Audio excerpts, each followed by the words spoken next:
policies being worked out in sustainable development and climate change and so on today. It lays the predicate and the foundation for the development of a weather satellite that will permit man to determine the world's cloud layer and ultimately to control the weather, and he who controls the weather will control the world. That will permit man to determine the world's cloud layer, and he who controls the weather will control the world. So let's get the proceedings running now, and we will see how we go. Thank you. Mr. Morris Strong, who most of you already know. Thank you very much, and you've already heard perhaps too much from me, so I think we're reaching the point at which we want to involve you, all of you, in the next step of this conference, which is really to come to grips with some of the principal action-oriented issues. And one of the most important initiatives that is open here for your consideration is that of the conservation banking program. As we mentioned this morning, we have as our chairman, fortunately, the person who really is the source of this very significant concept. He is one of the trustees of the International Wilderness Foundation, which sponsored this meeting. He was at the first of these congresses. So his conversion to the relationship between conservation and economic development has been a pioneering one. His work on mini dams. I used to be in the hydroelectric power part of the energy business myself. Many of the energy developments that we've seen have come from his early anticipation of our energy needs and his early work in supporting pioneering initiatives to deal with these needs. So there is no better person. He epitomizes in his own life that positive synthesis between environment, conservation on the one hand, and economics on the other. And I'm just delighted to have this opportunity of introducing to you Edmund de Rothschild.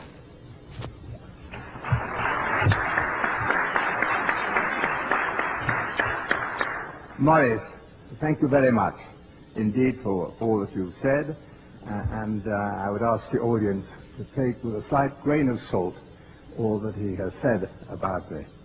And I want to start there a little bit of my talk to you on a somewhat different vein. You see, in order to further the ideals of the world wilderness and to prevent the concept, and this concept just to remain an ideal, it is of paramount importance to find ways and means of finding and promoting its rationale. There are these ways and means of putting this concept into effect and overcoming or minimizing some of the problems set out by the speakers in this Congress, such as pollution, prevention of acid rain, waste disposal. There are alternative methods and harmless alternative methods for energy, and they're available. Alternative uses of water resources not involving vast inundations of land or displacing humans and its indigent wildlife, harnessing wave energy, solar energy, wind power, just to mention a few. To overcome the chilling, doom-laden prognostications of Dr. Irving Mintzer's greenhouse effect, perhaps it could be possible to utilize CO2, carbon dioxide, one of its main causes, to manufacture dry ice, to maintain the polar caps and the actual temperature of the ice there, and maintain their present temperature. Innovative and modern technology, world waste material, collected and perhaps burnt in volcanic areas or buried so deep in the earth, in the wilderness desert areas of the mid-Sahara where nobody goes, or in the empty quarter in a... But all these ideas and visions, some far-fetched, and above all, the continuation of this Congress needs money. A start has been made by the thoughts and care of one man, Michael Sweetman. His ideas have had lip service paid to them by some of our speakers here during the Denver conference. The meetings now of the concept of an international conservative bank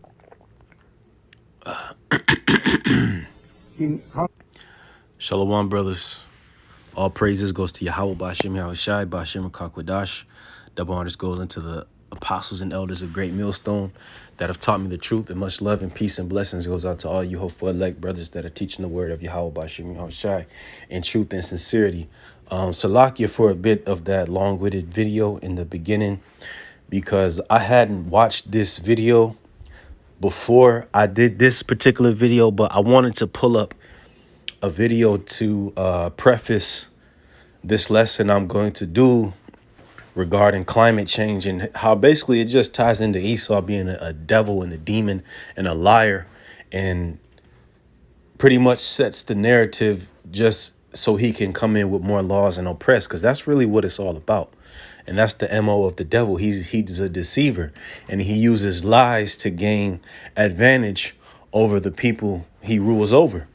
And who you think is at the bottom of the bottom and experiencing the worst of the oppression? The Israelites. Because the so-called white man, being the devil that the Bible speaks of, being the polar opposite of the Israelites, which are the Most High's chosen people, the godly people, the righteous people. He's the devil. He's the wicked. And he, our existence is an offense to him. That's why he oppresses us on every avenue, gains from exploiting us and all of that. And the same thing goes with this whole climate change bullshit. Esau is just getting over. And I believe this video was going into weather manipulation. You heard the voice of a Baron Edmund de Rothschild at a Geneva, was it like a Geneva meeting? I'm not sure where this meeting goes back to, but it had to be over, I want to say, some decades ago. And they talked about the effect of greenhouse gases, because I don't know if some of you brothers may not be old enough to remember it. Before they had this agenda now talking about climate change, they used to call it global warming caused by greenhouse gases, in which the whole planet was allegedly warming itself, and then that spurs some type of sense of urgency for world governments to change their policies to deal with this. And when you go to the meat of it, the policies they want to change ain't for no goddamn climate change or global warming. It's just for them to line their pockets, to get money, to destroy people. That's it. Like we always say, this man is the devil. Because look at this. I got some articles pulled up here. And this is just one aspect of these devils, man. It says Italian MEPs back GMOs, which are genetically modified organisms, like genetically modified plants that people could eat, like rice, corn, claiming climate crisis. Cattle now being fed GMOs because of anti-Russia sanctions. Italian lawmakers have expressed support for the use of genetic modification techniques in agriculture to achieve more resilient crop varieties in light of the heat waves and drought that are currently affecting Italy and other parts of Europe. You see? So a lot of this climate change shit, and just like I believe that was President Lyndon Baines Johnson speaking at the beginning of the video I played, and he was talking about weather manipulation. And his predecessor before him, JFK, was speaking about that technology they had going back, which is at this point almost 80 years ago, because the 1962, because it's 20, no, Salakia, that's not 80 years, that's 60 years, almost 60 years, because 1962 would have been 60 years ago. So almost going back half a century, let's say that, they were speaking about this type of technology. So as we advance further, we're here in 2022. What kind of technology you think this devil has to control weather patterns, to manipulate the climate, to be able to, while he's doing that covertly manipulating the weather for him to over the top with his speaking heads to talk about, oh, global warming, climate change, you know? Just think about it. I mean, you could do your own research. And this stuff is just about lining the pockets of their people to cheapen the costs when it comes to feeding their slaves, which they view the world populace as their slaves, and to man, just take people out, man. That's the thing with this devil. Because look here, I got the health risk of genetically modified foods. This is from a source going back to 2009. It says, as genetically modified foods are starting to intrude our diet, concerns have been expressed regarding genetically modified food safety. These concerns, as well as limitations of the procedures in the evaluation of their safety, are presented. Animal toxicity studies with certain GM foods, which GM stands for genetically modified, have shown that they may toxically affect several organs and systems. Enough said. What else needs to be said? Do you think organic, right? Well, let me put it like this. Do you think natural seeds, like in the beginning when the Most High created the heavens and the earth, he placed the, actually, let's go to that. Let's go to that. Because here, obviously, the seeds Esau is coming up with is producing toxic effects in your body. But the Most High, he's the one who created plants to begin with. But the way of the devil is to alter it for destruction. This is Genesis 1. I said Genesis. I mean Genesis 1:29. And the Most High said, behold, I have given you every herb bearing seed, which is upon the face of the earth, like the banana tree. You know, Jake liked to yam on them on the bananas and watermelons. It's just a couple of examples. It says, which is upon the face of the earth, and every tree in the which is the fruit of a tree yielding seed, to you it shall be for meat. And do you think that these fruits and vegetables from the trees and vines and etc. that the people during the time of Adam, you think when they were eating this that it was causing toxicity? No. The point of to eat food is to prolong your life. If you go several days to months without eating, you're gonna die. So the whole point of consuming food is to prolong your life, to give life to yourself and better quality of life, so you don't have to deal with low energy. Like there's a whole market in the United States that's modeled around low energy, people with fatigue, brain fog. Why the fuck do you think that is? Because this devil, man. It shouldn't be a whole damn coffee industry. The food and etc. even go down to the meat, down to the bread, which comes from the ground, which is flour, is just ground up plant material that's, mixed with other ingredients. If sometimes animal products like eggs and butter, and then cooked and baked, and you eat it, and it's supposed to be good. But no, they say you should have to go with non-gluten. The modern thing is non-gluten. Let's cut out carbs. Really, it's really not anything wrong with carbs. Fruits and vegetables are about anywhere from 60 to 100% carbs, carbohydrates. So, man, come on, man. It's this devil, man. I'm gonna read a little bit more. It says, the reviews of these studies should not be conducted separately for each GM food, but according to the effects exerted on certain organs, it may help us create a better picture of the possible health effects on human beings. The results of most studies with genetically modified foods indicate that they may cause some common toxic effects, such as hepatic, pancreatic, renal, or reproductive effects, and may alter the hematological, biochemical, and immunologic parameters. You see, going into your immune system, your biochemical makeup is like your hormones, right? How your blood is produced in your body.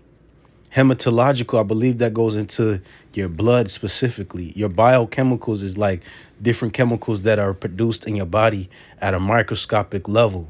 You know what I'm saying? To that aid in, things like eyesight, like muscle growth. You see? So this devil is he's just destroying life. This is why we got out of here. And this is why this devil comes in with lies. Because again, going back to this Italian MEPs now back in GMOs, at one point GMO was completely banned in Europe. But you see why these devils come with these different narratives to basically oppress. It says Netherlands to shut down 11,200 farms to meet climate goals. You see that? Shutting down farms in a time where they're telling you there's global food insecurity. This is what they're doing in the Netherlands. I mean, I needn't look no further than the headline to prove that point. So these devils, man, and like I say, they're using narratives, they're using lies to be able to push their wicked agendas, man. Okay? So let's see if I got anything else. Oh, and this is just going back to this devil Joe Biden. He just passed the Chips and Science bill, and a large portion of this bill deals with climate change, quote unquote. It says a bipartisan act is quietly about to invest billions in boosting green technology, allegedly, right? Because the thing about it now is that Esau is now switching to a model of what he calls sustainability and green energy, in which they want to do away with, for the most part, fossil fuels, because they have the technology to switch over to electric cars and etc.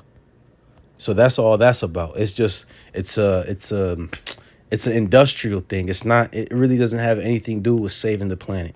You think Esau likes to save the planet? Green energy? That's a marketing scheme.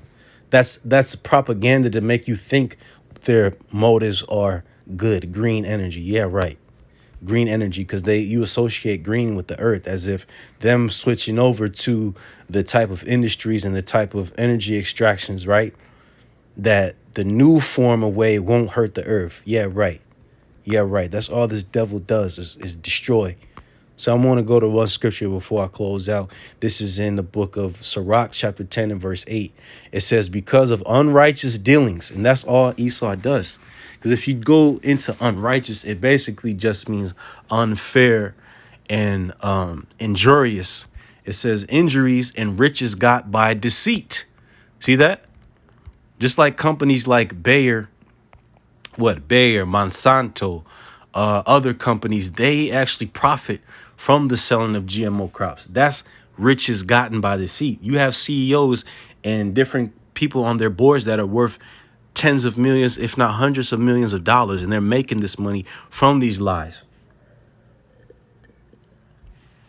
Why? Because the corporations and the governments are in bed. The scriptures tell you how it was speaking about Ephraim, how he is a merchant and he has the balances of deceit. The same goes with Esau. Wickedness is always, how do I put it? The wickedness of buying and selling and trade, that's always has been a thing that has been a facet of wicked rulerships, oppression, because honestly, everyone on down to, the common person needs to purchase things, needs to sell things. So when you have a government who's playing the intermediary and basically not allowing, how do I put it? They're skimming off the top and they're setting up things to where they benefit the most while the average person falls more and more into disparity, man. That's the type of setup we have, man. And it's been this way for a long time.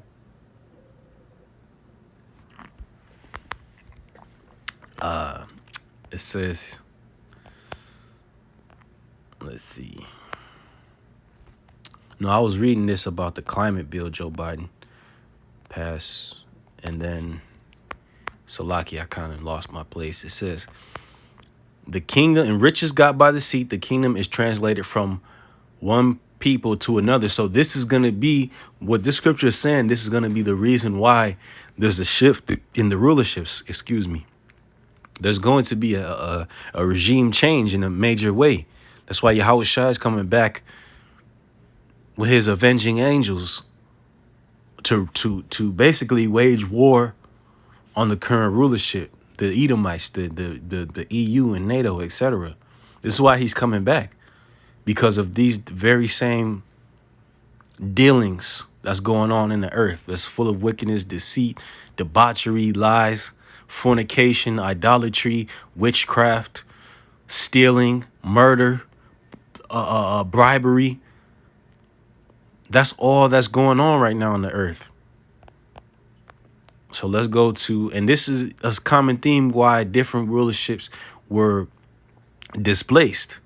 When you study Babylon to the Persian Empire, to ancient Greece, to Rome, once these different empires that ruled over our people, when they were at the height of the wickedness and oppression that they put on our people, that's when they came and was destroyed, man.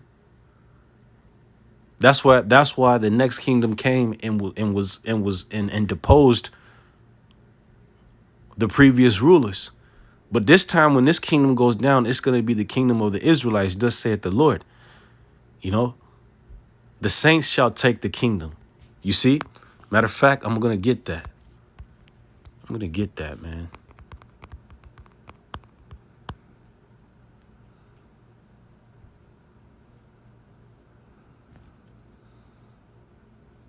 Matter of fact,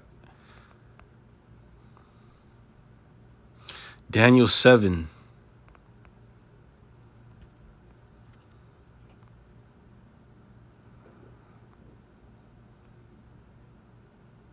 Daniel 7:26, it says, but the judgment shall sit, and they shall take away his dominion. Talking about the dominion of the Edomites, to consume and to destroy it unto the end. And that's right. It's going to be no more EU. All the different Capitol buildings that Esau holds some type of convention or you know, with his different laws and so forth piled up. He got things on record. All that's going to be done away with. It says, in the kingdom and the dominion and the greatness of the kingdom under the whole heaven, meaning the whole earth, shall be given to the people of the saints of the Most High, the Israelites, whose kingdom is an everlasting kingdom, and all dominion shall serve and obey him. See? So this is what it's coming down to. This is why we preach constantly, because we, as brothers, you know, we want to be a partakers of that. And it's also to push that vibration as we're commanded. This is why this word is going out, because Yahweh Bashem Yahushai is making way for this to happen. We're the emissaries of this future kingdom. Now, this is the next verse in the book of Sirach 10. It says, why is earth and ashes proud? There is nothing more wicked than a covetous man. For such as one setteth his own soul to sell, because while he liveth, he casteth away his bowels. You see that? Because that's the mindset of the rulers of the earth. And that's the mindset of a lot of people as it stands. Because they're covetous. They only look for gain. It's not, they don't deal with ethics or care for the next human being as being in the forefront of their actions. No, it's about what can I get, regardless of how it's going to affect the next person. You see what I'm saying? Because they love money more than anything else. They love gain. They love to, you know, do whatever it is they do in wickedness, whether it be the cars, the clothes, freaking off, you know what I mean? Drugs, lavish lifestyle, the attention, the technology. They'll do anything to get that, even if it means to murder, to steal, to you know, put somebody in straight up slavery, to lie. You know what I mean? And that's why the Lord said there is no more wicked thing than that, than a covetous man. There's no one else more wicked. And that's Esau. He's a covetous person. He's a covetous. They're a covetous nation in general, you know. So pretty much that's all I want to do on that. Brothers can pretty much pile your research up on these topics that I outlined in this video. Do your research on it. I'm actually gonna go back and watch that climate change video because that was pretty deep. That was pretty heavy. So all praise to Yahweh Hashem Yahweh Shai. Shalom.